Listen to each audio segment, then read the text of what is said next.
Hello everyone, this is Ram. आज हम आपको पार्ट 3 नादान दोस्त के एमसीक्यू क्वेश्चंस कराएंगे जो आपसे एग्जाम में पूछे भी जा सकते हैं। बहुत ही इंपॉर्टेंट क्वेश्चंस हैं। तो शुरू करते हैं। प्रश्न एक, नादान दोस्त पाठ के लेखक कौन है? नादान दोस्त पाठ के लेखक हैं मुंशी प्रेमचंद। अब अगला प्रश्न है, नादान दोस्त साहित्य की किस विधा में लिखा गया है? नादान दोस्त साहित्य की कहानी विधा में लिखा गया है। चिड़िया ने अंडे कहाँ पर दिए थे? चिड़िया ने अंडे सीढ़ी के पीछे, छत के ऊपर, पानी की टंकी के पीछे या कार्निस के ऊपर? तो इसका सही उत्तर है चिड़िया ने अंडे दिए थे कार्निस के ऊपर। कार्निस होता है छज्जा, तो छज्जे के ऊपर। केशव और श्यामा के मन में कौन कौन से सवाल उठते थे? अंडे कितने बड़े होंगे, किस रंग के होंगे, बच्चे किस तरह निकलेंगे, घोंसला कैसे होगा? तो ये सभी सवाल केशव और श्यामा के मन में उठते थे, तो इसलिए इसका उत्तर है उपरोक्त सभी। निम्नलिखित में से कौन सा वाक्य गलत है? चिड़िया के कारण बच्चों को दूध जलेबी का ख्याल भी ना रहता, बच्चों के सवाल का जवाब देने वाला कोई ना था, अम्मा के घर कामों में और बाबूजी पढ़ने में व्यस्त रहते, केशव और श्यामा को पता था अंडे छूने से गंदे हो जाते हैं। तो इसका सही उत्तर है केशव और श्यामा को पता था कि अंडे छूने से गंदे हो जाते हैं।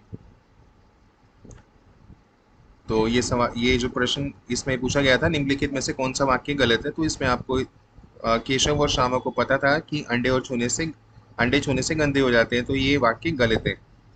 फुर से, फुर से शब्द का प्रयोग किया जाता है तैरने के लिए, गलत है। चलने के लिए भी गलत है, गिरने के लिए भी गलत है। तो इसका सही उत्तर है फुर से शब्द का प्रयोग किया जाता है उड़ने के लिए। अब अगला प्रश्न है, केशव ने कार्निस पर क्या रखा था? थोड़ा सा दाना भी रखा था, पत्थर की प्याली भी रखी थी, कपड़े की छत भी रखी थी। तो ये सभी सही है, तो इसका सही उत्तर होगा उपरोक्त सभी। और अब अगला प्रश्न है, केशव को कार्निस पर कितने अंडे दिखाई दिए? केशव को कार्निस पे 2, 3, 4 या 5? तो इससे दिखाई दिए थे 3 अंडे। श्यामा द्वारा अंडे को देखने की जिद करने पर केशव ने उसे क्या कहा? जाओ चिथड़े ले आओ, जाओ टोकरी ले आओ, दाना और पानी और प्याली ले आओ, तुम गिर पड़ोगी। तो ये सभी बातें कही थी, तो इसका उत्तर होगा उपरोक्त सभी। दोपहर में सोने के बाद श्यामा की नींद कितने बजे खुली? श्यामा की नींद खुली थी 4 बजे। जब वो दोपहर को सोने के बाद उठी तो 4 बज रहे थे। नींद खुलने के बाद श्यामा ने कार्निस पर क्या देखा? अंडों को बिल्ली खा गई, अंडे में से बच्चे निकल गए, एक अंडा गायब था, या अंडे टूटकर गिर गए थे? तो नींद खुलने के बाद श्यामा ने कार्निस पर देखा कि अंडे टूटकर गिर गए थे। माँ ने टूटे हुए अंडे को देखकर क्या पूछा? माँ ने टूटे हुए अंडों को देखकर पूछा था कि तुम लोगों ने अंडों को छुआ होगा।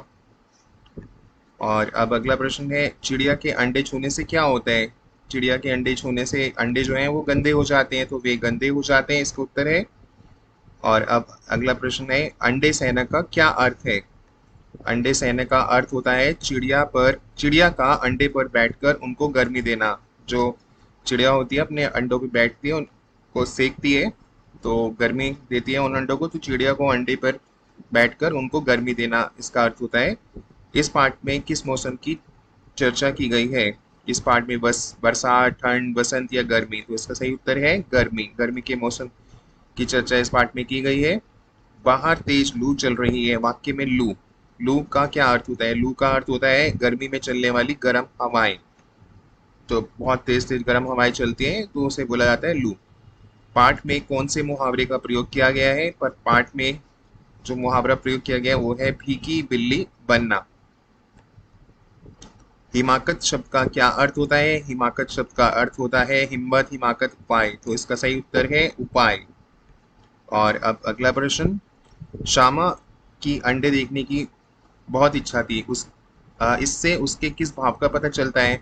तो जब आपको किसी चीज़ को जानने की इच्छा होती है बहुत ज़्यादा, तो उसे बोलते हैं उत्सुकता व जिज्ञासा, और इंग्लिश में बोला जाता है क्यूरियोसिटी। कहानी पढ़ने के बाद केशव के कौन से गुणों का पता चलता है? कहानी पढ़ने के बाद वह चिड़िया की मदद करना चाहता था, बिल्कुल सही। उसके बाद उसने एक के बाद कई प्रयास किए, एक के बाद एक कई प्रयास किए। वह नादान था लेकिन चिड़िया से दोस्ती करना चाहता था। ये तीनों बातें बिल्कुल सही हैं। तो इसका उत्तर होगा उपयुक्त सभी। कहानी पढ़ने के बाद श्यामा के कौन से गुणों का पता चलता है? उसने धारण किया हुआ था, उसने लगातार अपने भाई की मदद की, वह भी अंडों की सुरक्षा चाहती थी। तो ये बिल्कुल तीनों बातें सही है, तो इसका उत्तर भी होगा उपयुक्त सभी। नादान दोस्त में नादान कौन है? नादान दोस्त में नादान है केशव और श्यामा। दोनों चिड़िया फिर वहां क्यों नहीं आई? वो इसलिए नहीं आई थी क्योंकि अंडे फूट गए थे, टूट गए थे, फूट गए थे। पूरी कहानी में कौन सा भाव प्रमुख रहा? पूरी कहानी में बच्चों द्वारा अंडों की हिफाजत करना, माँ के द्वारा बच्चों को डांटना, चिड़िया को अंडों से दूर रखना, अंडों अंडों को किसी तरह बर्बाद करना। तो पूरी कहानी में रहा बच्चों द्वारा अंडों की हिफाजत करना। नादान दोस्त में नादान शब्द है सर्वनाम, संज्ञा, विशेषण। तो ये है नादान जो है ये होता है विशेषण यानी एडजेक्टिव। और अब हम इसे सबमिट कर देते हैं। अगर आपको एग्जाम में पूछा जाए तो इसी तरह से आप उनके प्रश्नों के उत्तर देना। Best of luck for your coming exam. और ये वीडियो सभी फ्रेंड्स को शेयर करना और हमारे चैनल को भी सब्सक्राइब करना, बेल आइकन को हिट करना, ताकि सभी वीडियोस का नोटिफिकेशन आपको मिल सके। और सभी पार्ट के एमसीक्यू क्वेश्चंस करना चाहते हैं, प्लेलिस्ट का लिंक डिस्क्रिप्शन बॉक्स में है, शब्दार्थ भी है, प्रश्न उत्तर के सभी कुछ। Bye students and have a good day.